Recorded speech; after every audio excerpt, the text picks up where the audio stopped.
Welcome to Commission Thursday. It's another season we have been empowered to be the world changers.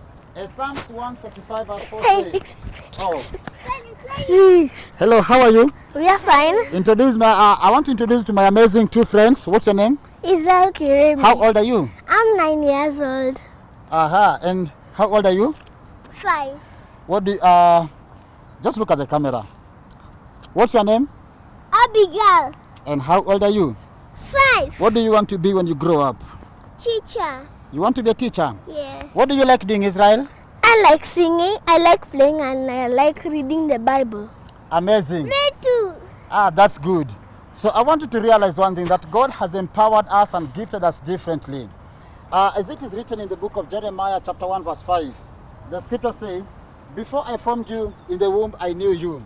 Before you were born, I set you apart. I appointed you as a prophet to the nations."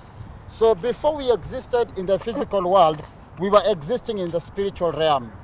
And this kind of existence in the spiritual realm is where God prepared and ordained everything. Then after being prepared in the physical place, He allowed us to be in the physical world. During this place, while we were in the physical world, several things happened. He said that we were set apart, we were sanctified, we were consecrated for the assignment that God has for us. And one of the things that the enemy managed to do is to corrupt the knowledge that God has for us. Which knowledge is this? That I knew you. When the Bible says that God knew you, it talks about the fact what basically defines you as an individual. God knows your destiny. God knows your end. So when He allowed you to be born in the place where you are born, that particular family, it's because He knows your ability, your potential, and all that you can do from that particular place. Now, because your effectiveness and your influence in our generation relies on that particular knowledge. So what Satan does is that he corrupts that knowledge. Once he corrupts that knowledge, you will believe that you are not the best person. Probably you are born in a family that is not you are born in a bad family. Let me say, you are born in a family that is not good. And that knowledge that you come from a poor background, you have limitation, that's the knowledge you have. So that's not the knowledge that God destined for you. God destined good plans for you and effectiveness and influence so that you'll be the world changer.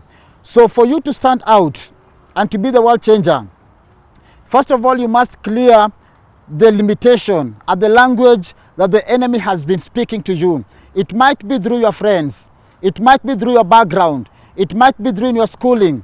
It might be through your addiction and your limitation. But that voice of the enemy that tells you you cannot, you must cut it off. Then you must rise up to the task that God set you apart, and God called you to be a prophet, or God called you to be a voice to our generation. So be the light, be the salt, and rise up to the task to fulfill the divine assignment that God has called for you, because you are the world changers and you cannot afford to play small. Be blessed.